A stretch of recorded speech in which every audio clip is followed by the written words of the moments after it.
और आशा है हमें उनका जो आपका जो अनुभव का हमें लाभ मिलेगा। डॉक्टर साहब, ये कहा जाता है कि जो वैदिक गणित ने स्वामी जी ने इनके ऊपर शोध किया और लगभग 8 वर्षों की इस योग साधना में उन्होंने इन सूत्रों का कुछ अनुभव हुआ। तो कई लोग उन्होंने जो है इसका नाम वैदिक गणित रखा। यानी वैदिक का मतलब क्या है कि जो वेदों से संबंधित है, और गणित का मतलब जो गणित में भी है, और दोनों को मिलाकर के यानी इसका अर्थ ये हुआ कि जो कि वेदों से गणित है वो ये जो गणित है वेदों से आया है। तो डॉक्टर साहब, क्या किसी जैसे ये सामने आ रहा था कि क्या ये अथर्ववेद के प्रशिष्ट में है या केवल जो है उनके ध्यान में जो आया 8 वर्षों की तपस्या में, ये उसी का ही परिणाम है? वैदिक गणित वेद का गणित है। वेद बहुत प्राचीन, सनातन, शाश्वत विद्या क्षेत्र है। इस विद्या क्षेत्र के बारे में ये कहना कि ये आधुनिक समय में इस पर जो विचार प्रकट किए गए हैं उसका मूल मूल्यांकन केवल वहीं तक रहना चाहिए, ये सही नहीं होगा। शंकराचार्य जी के सम्मुख जब सूत्र पेश किए गए उस समय काल को प्रक्षेप में, उस समय काल को ध्यान में रखते हुए ये स्पष्ट समझ लेना चाहिए कि सूत्र स्वामी जी के समक्ष रखे गए और स्वामी जी के सामने ये इच्छा प्रकट की गई कि इन सूत्रों का शीर्षक वैदिक गणित सूत्र है, लेकिन इनके अंदर गणित स्पष्ट नहीं हो पा रहा है। आधुनिक विद्वान जो कि वेद ग्रंथों का संकलन कर रहे थे तो उनको इन सूत्रों के बारे में स्पष्ट ज्ञान नहीं हुआ, इसलिए उनके मन में ये शंका हुई कि ये या तो वैदिक नहीं है, या इनके अंदर गणित नहीं है, या ये उपयोगी नहीं है, या कि ये वेद के साहित्य का हिस्सा मानना इनको उचित नहीं होगा। ऐसे प्रश्नों के प्रक्षेप में स्वामी जी ने ये अपने मन में निष्ठापूर्वक, श्रद्धापूर्वक ये अपने आप में स्वयं में अनुसंधान का विषय बनाते हुए ये कहा कि अगर वेद के किसी हिस्से में, किसी साहित्य के किसी पृष्ठ में अगर उसका शीर्षक वैदिक लिखा है और उस शीर्षक के साथ गणित का उपयोग है तो अवश्य ही इसके अंदर गणित होगा। वो गणित कैसा है, किस तरह का है, कितना उपलब्ध पूर्वक है, कितना सुविधा पूर्वक है, कितना उपयोगी है, ये अन्य प्रश्न है। पर अगर वैदिक गणित सूत्र शीर्षक के साथ वैदिक साहित्य में इन सूत्रों की समावेश है तो ये सूत्र स्वाभाविक स्वरूप में वैदिक गणित को ही लक्षित करते हैं, और इस गणित तक पहुंचने के लिए हमें वेद के तरीके से ही प्रवेश करना होगा। और वेद के ज्ञान में, वेद के क्षेत्र में प्रवेश करने के लिए जो वैदिक पद्धति है वो ध्यान की पद्धति है, क्योंकि ये शरीर का अंतःकरण मन, बुद्धि, चित्त और अहंकार वाला है, और इस मन, बुद्धि, चित्त, अहंकार वाले, अंतःकरण वाले इस शरीर यंत्र का उपयोग केवल ध्यान के माध्यम से ही किया जा सकता है, क्योंकि ध्यान से ही ये चेतना इस शरीर के प्रत्येक अंग प्रत्यंग में आरूढ़ होती है। तो बुद्धि पर जब चेतना आरूढ़ होगी तो ही ये बुद्धि यंत्र हमें वेद के क्षेत्र को जागृत करेगा। इसलिए स्वामी जी ने इन सूत्रों के गणित को उपयोगी दृष्टि से देखने के लिए, प्रवेश करने के लिए, जब इन पर ध्यान पद्धति से एकांत में दीर्घकाल 7-8 वर्ष तक वनस्थली में इन पर ध्यान किया, तो स्वामी जी को ये सफलता प्राप्त हुई कि वो इन सूत्रों की कुंजियों तक पहुंच पाए। इसलिए ये स्पष्ट मानना चाहिए कि गणित सूत्र स्वामी जी के समय काल से पहले के हैं। इन वैदिक गणित सूत्रों पर उनके समय के विद्वानों को जब इसमें प्रवेश नहीं हो पाया, तो स्वामी जी ने इस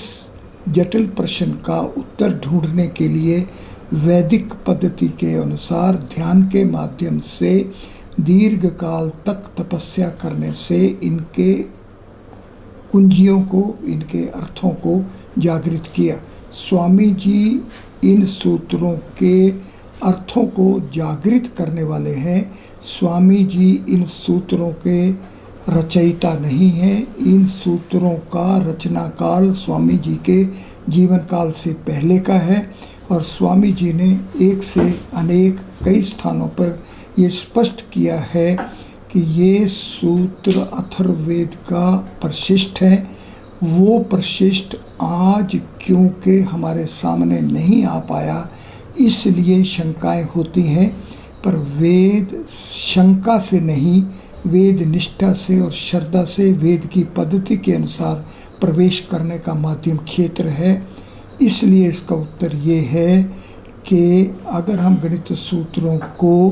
वैदिक पद्धति से प्रवेश करें, तो इसके गणित के मूल्यों के आधार पर किस तरह से वैदिक ज्ञान राशि सुगठित है, किस तरह से वैदिक ज्ञान सुगठित है, किस तरह से वैदिक ग्रंथ सुगठित हैं, उन तक जब हम पहुँचेंगे तो हमें ये स्पष्ट हो जाएगा, सुनिश्चित हो जाएगा कि ये वैदिक गणित ही है, ये वैदिक सूत्र वैदिक साहित्य का हिस्सा ही है, ये वैदिक ज्ञान पद्धति, वैदिक ज्ञान प्रबंध का ही गणित है। बहुत बढ़िया डॉक्टर साहब, बहुत अच्छे, आपने बहुत अच्छे तरीके से उदाहरण देते हुए आपने बहुत सी शंकाओं को इसमें दूर किया है। तो डॉक्टर साहब, इसी कड़ी में अगला प्रश्न ये है कि जैसे सभी जानते हैं कि वैदिक गणित में 16 सूत्र हैं और 13 उपसूत्र हैं। तो जैसे आरंभ में ही पहला सूत्र है एकादि केन पूर्वेन, और इसके अलावा और जो 15 सूत्र हैं, ये किस प्रकार से हमारी पूर्ण, जैसे आपने कहा कि अपनी चेतना, बुद्धि और इस प्रकार की जो है अहंकार को दूर करने वाली ये सारी चीज़ें हैं, और किस प्रकार से ये जो 16 सूत्र और 13 उपसूत्र हमारी चेतना और बुद्धि को जागृत करते हैं, और किस प्रकार से ये पूर्ण विद्या का जो है जागृत करने के लिए सुनिश्चित करते हैं। मानव मस्तिष्क तर्क के अनुसार कई बार ऐसी संशय में हो जाता है कि कुल 16 सूत्र हैं या 13 उपसूत्र हैं, कुल 29 सूत्र उपसूत्र हैं, तो इन केवल 29 सूत्रों से या केवल 29 नियमों से किस तरह से हम इतने विस्तार वाले ब्रह्मांड के, इतने विस्तार वाले ज्ञान क्षेत्र को सीमित कर पाएंगे, जागृत कर पाएंगे, प्रवेश कर पाएंगे, पूर्णता इसके बारे में सुनिश्चित हो पाएंगे। तो उसके लिए सर्वप्रथम जो साधारण उदाहरण है वो ये है कि जब हम 0 से 9 अंक तक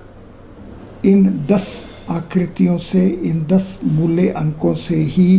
कितनी भी बड़ी संख्या को लिखना हो तो लिख सकते हैं, तो इससे ये समझ आ जाना चाहिए कि अगर कोई सिस्टम होगा, कोई पद्धति होगी, तो उस पद्धति के मूल अवयव कुछ ही होंगे और अनंत को, इन्फिनिटी को जागृत फाइनाइट स्टेप से किया जा सकता है। दूसरी बात ये कि अंक 16 का सीधा संबंध श्री कृष्ण की 16 कलाओं से है, चंद्र की 16 कलाओं से है। तो ये 16 अंक द्वापर युग के विष्णु के अवतार श्री कृष्ण के 16 कलाओं के समांतर होते हुए और प्रकृति के अनुसार श्री कृष्ण चंद्रवंश के अवतरण स्वरूप चंद्रमा की 16 कलाओं के अनुसार इस हमारे ब्रह्मांड को सूर्य की ज्योति को धारण करते हुए इन सभी औषधियों में रस और अन्य स्वास्थ्यवर्धक जो गुणों का संचलित कर लेते हैं। इसी तरह से ये 16 सूत्र अपने आप में इन कलाओं के अनुसार इस चंद्रमा के रसमय होने के अनुसार हमें इस विद्या क्षेत्र को पूर्णतः जागृत करने में सक्षम हैं। जहाँ तक प्रश्न है प्रथम सूत्र एका अधिकेन पूर्वेन का, तो ये एका अधिकेन पूर्वेन 16 वर्णों से सुव्यवस्थित है और ये 16 वर्ण ही एक एक वर्ण के क्रम के अनुसार इन 16 सूत्रों की कुंजियों को अपने अंदर सुनिहित किए हुए हैं। पहले सूत्र का पहला वर्ण ए 6th वावल, ये 6 अंक वाला, ये सूर्य अंक वाला वर्ण है। सूर्य अंक 6 है। इस सूर्य अंक के समांतर होने के कारण से गणित सूत्र 1 अपने आप को इन 16 कलाओं के समांतर सभी भेदों को अभेद्य करते हुए आवृत्ति करते हुए एक एक क्रम के अनुसार 16 सूत्रों के गणित क्षेत्रों को जागृत करता है। इसलिए हमें ध्यान पद्धति के अनुसार एकाधिकेन पूर्वेन के 16 वर्णों को क्रम अनुसार ध्यान के अनुसार जागृत करने से हम इन 16 सूत्रों की गणित क्षेत्र की कुंजियों को जागृत कर सकते हैं। मैंने अपने अनुभव से स्पष्ट स्वरूप से ये प्राप्त कर लिया है कि ये 16 वर्ण क्रम अनुसार गणित सूत्र 1 से गणित सूत्र 16 तक की कुंजियों को धारण किए हुए हैं। इसलिए आवश्यकता केवल सूत्रों को सूत्रों के अनुसार प्रवेश करने का है। अगर हम सूत्रों को सूत्रों की पद्धति के अनुसार प्रवेश करेंगे तो वैदिक गणित के क्षेत्र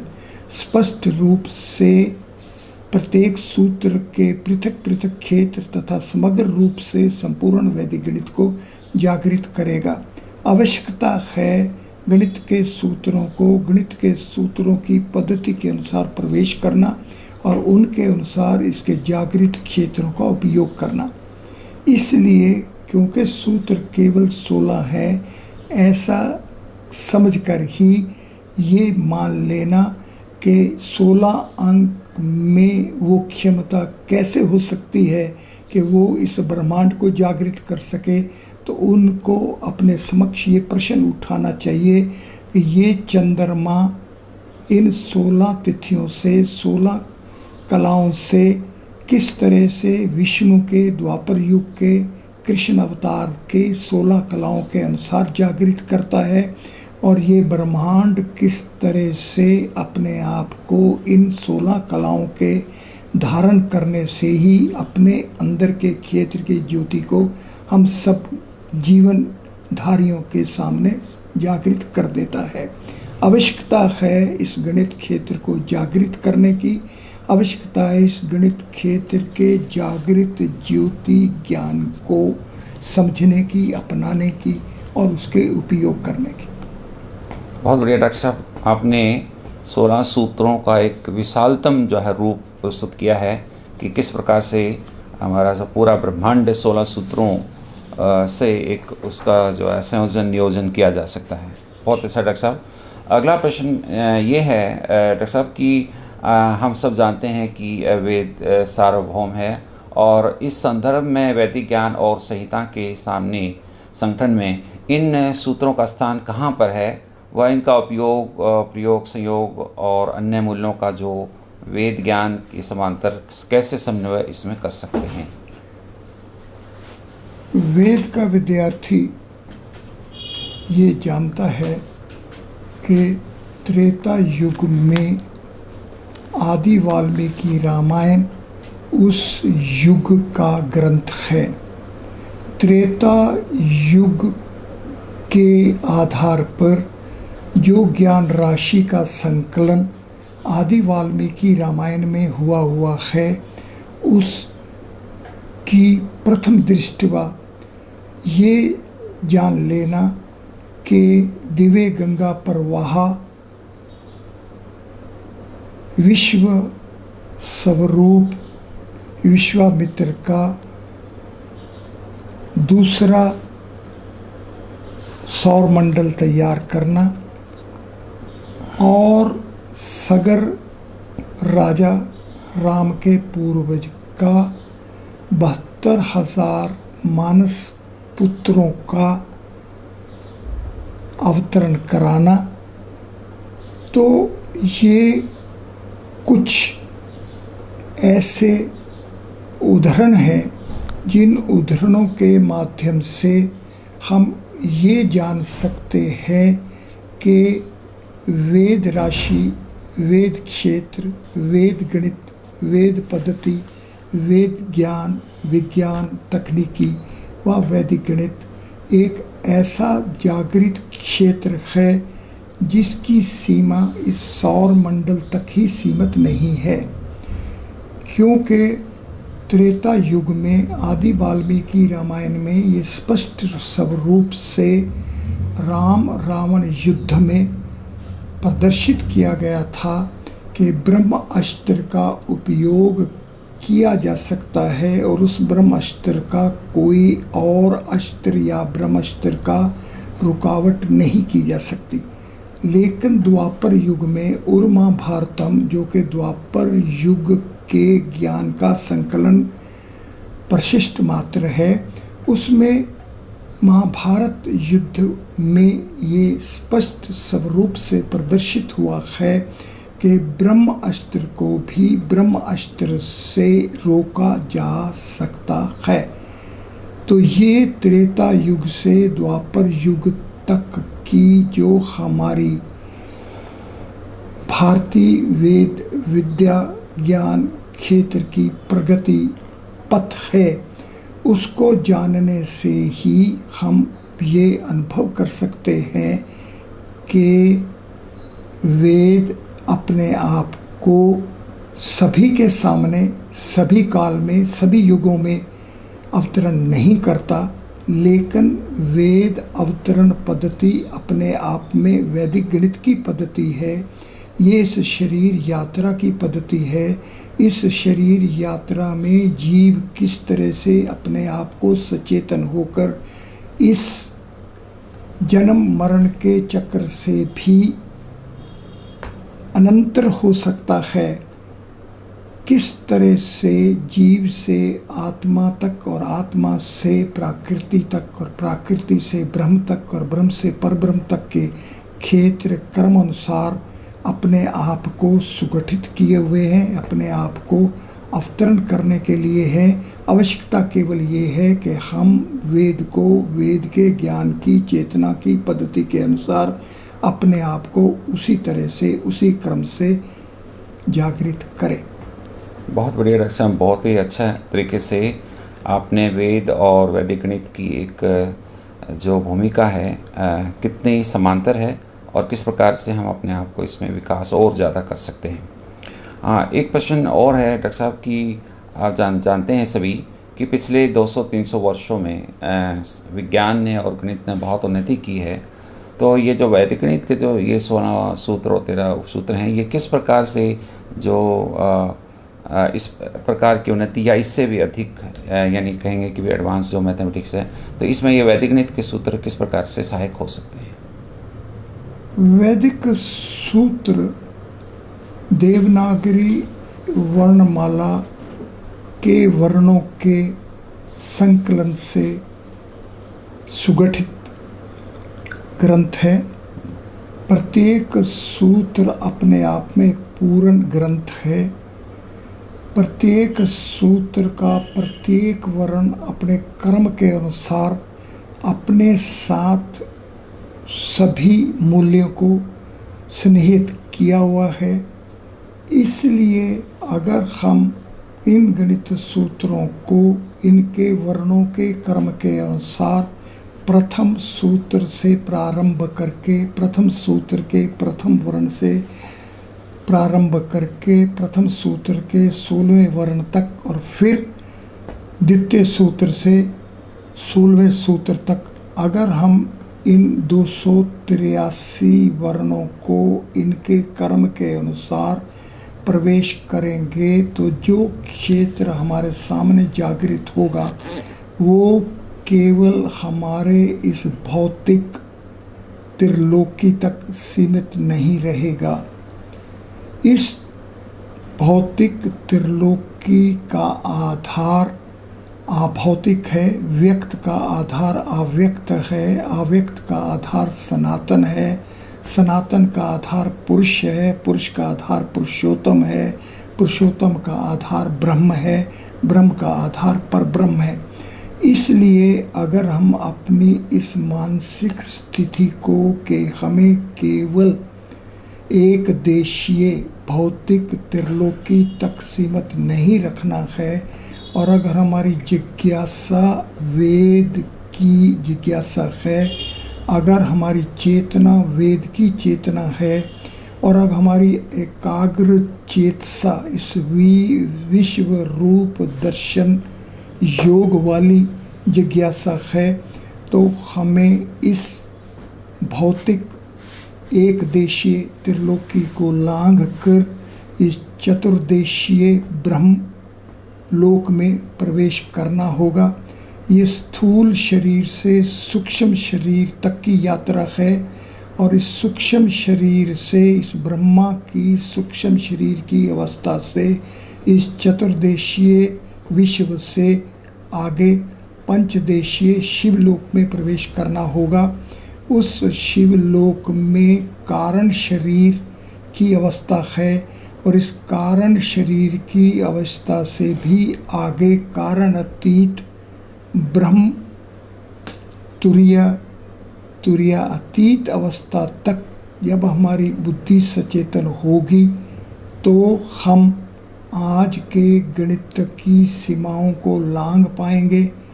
आज का गणित पिछले 100 वर्ष में केवल ये स्पष्ट कर पाया है कि हम 18 फाइनाइट ग्रुप्स और 26 इन्फिनाइट स्पार्डिक ग्रुप्स में इस विद्या क्षेत्र को संकलित कर सकते हैं, विभाग कर सकते हैं, लेकिन ये सब तो हमारे लिए प्रारंभिक छंद शास्त्र की अवस्था है। इस छंद शास्त्र की अवस्था से आगे जो वेदांग हैं उन ज्योतिर्विज्ञान तक हमारी अभी पहुंच नहीं है। अगर हम वैदिक ज्योतिर्विज्ञान को वैदिक गणित के आधार पर जागृत करके दिव्य गंगा के प्रवाह के अनुसार इस विश्व की धारण शक्ति, इस विश्व की परिवर्तन शक्ति, इस विश्व का वर्तन परिवर्तन काल चक्र विधि विधान पद्धति को समक्ष रखेंगे तो हम ये स्पष्ट रूप से पाएंगे कि वैदिक गणित तो वास्तव में अभी अपने पहले प्रथम चरण में भी नहीं है। अगर हम वैदिक गणित को वैदिक पद्धति से वैदिक उत्कृष्ट जागृत अवस्था में अपनाना चाहते हैं तो हमें आज के वैदिक गणित की जो सीमाएं हैं इनको लांघना होगा और वैदिक गणित के सूत्रों को वैदिक गणित सूत्रों की पद्धति से ही अपनाना होगा और इस त्रिलोकी को त्रिमूर्ति आधारित व्यवस्था को जानना होगा। बहुत बढ़िया डॉक्टर साहब, बहुत ही अच्छा। एक अंतिम प्रश्न और है डॉक्टर साहब कि आपने अपने अनुसंधान में बहुत सी कोडिंग के बारे में बात की है, और उस कोडिंग में जो है आपने ये बताया है कि आज के संदर्भ में इसका उपयोग बहुत हो सकता है। आज का संदर्भ माने कि भी कंप्यूटर में भी इसका उपयोग किया जा सकता है। तो डॉक्टर साहब, ये इस प्रकार की जो कोडिंग सिस्टम है, किस प्रकार से ये उसमें कंप्यूटरिंग में या आज के इस एडवांस मैथमेटिक्स में सहायक हो सकती है? वेद की सफलता पूर्ण ज्ञान को एक ही अनुशासन बनाने में है। इस तरफ देवनागरी वर्णमाला की व्यवस्था एक ही वर्णमाला से पूर्ण ज्ञान राशि को एक ही सब्जेक्ट अनुशासन के रूप में जागृत कर लेना, जानना होगा, मानना होगा। देवनागरी वर्णमाला केवल वर्णों की माला नहीं है, ये पंचवृत्तियाँ है। ये ऊपर की वर्णों की माला केवल प्रथम व्यवस्था है, इसके नीचे अंक व्यवस्था है। हमें वर्ण सममनाय से अंक सममनाय में पहुंचना होगा। उसके उपरांत हमें स्थापत्य ज्योमति सममनाय में जाना होगा, और ज्योमति सममनाय के पश्चात हमें मध्यम में ज्योति किस तरह से जागृत है, और उससे आगे किस तरह से ज्योति का दिव्य गंगा प्रवाह के स्वरूप में, पंचम वृत्ति के स्वरूप में एक ज्योति वर्णमाला जागृत हो रही है, ये जानना होगा। इसके लिए हमें देवनागरी के वर्णों को उनके क्रम के अनुसार, उस व्यवस्था के अनुसार अंकों की स्थापना को अपनाना होगा। और जैसे ही हम वर्णों की वर्णमाला में उनके स्थान के अनुसार उनमें जो अंक व्यवस्था है वो जान लेंगे, तो हमारे पास दिव्य अंक व्यवस्था आ जाएगी। और ये दिव्य अंक व्यवस्था ही बेसिक नंबर्स कोडिंग सिस्टम है। इन अंकों की स्थापना के उपरांत इनके समांतर जो स्थापत्य, जो वैदिक ज्योमति, त्रिलोकी, त्रिमूर्ति स्थापत्य मापदंड है, वो हमारे पास पहुंच में हो जाएगा। और जैसे ही हम स्थापत्य ज्योमति व्यवस्था में पहुंचेंगे तो हम सूर्य की नाभि से ज्योति का सूर्य की किरणों में जो प्रवाह हो रहा है उसको जैसे ही आधार पहुंचाएंगे तो हम इस जगत के मध्य में, इस नाभि में जो ज्योति जिस तरह से जागृत होकर, सचेतन होकर बुद्धि को आधार पहुंचा रही है, उसके समक्ष हो जाएंगे। और उसके उपरांत ही हम ज्योति के प्रवाह के समांतर इस विश्व की जो व्यवस्था समय काल अनुसार हो रही है और किस तरह से जन्म मरण के चक्र की व्यवस्था ये प्रकृति अपने आप में समर्थ स्वरूप अपनाए हुए है, और किस तरह से ये शरीर यात्रा विधाता के सुपरविज़न में, कंट्रोल में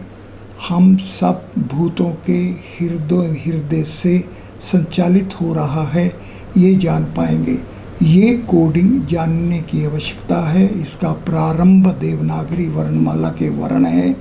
इन वर्णमालों की व्यवस्था के अनुसार अंक व्यवस्था होती है, जिसे दिव्य अंक व्यवस्था कहते हैं। इन अंकों के समांतर स्थापत्य ज्योमति व्यवस्था है, जो कि थर्ड लेयर है इस कोडिंग की। इसके उपरांत मध्य में नाभि में ज्योति पूल है, और उसके पश्चात ये ज्योति के सचेतन अवस्था में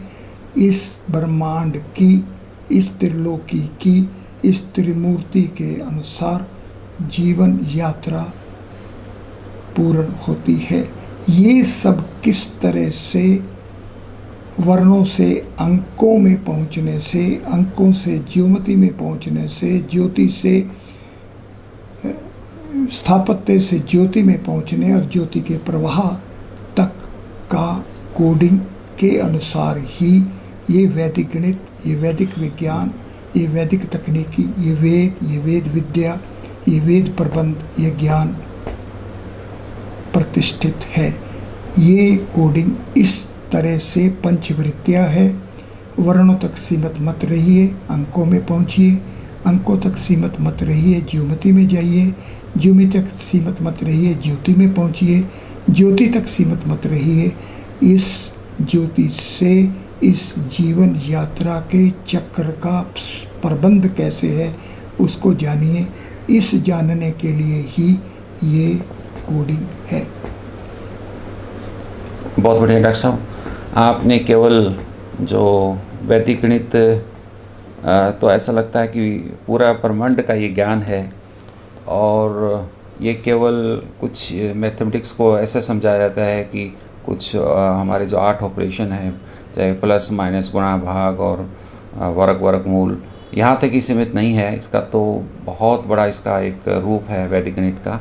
और पूरे ब्रह्मांड में किस प्रकार से हम इसके द्वारा, इसको सूत्रों के द्वारा समझ सकते हैं, ये भी एक बहुत बड़ी बात आपने बताई। तो आज आपने बहुत सारी भ्रांतियों को दूर करते हुए, हमारे इन सब भ्रांतियों का जो हल देते हुए आज हमारे समक्ष जो आपने ज्ञान रखा है, तो इसके लिए आज जो है बहुत बहुत हम आपके आभारी हैं। बहुत बहुत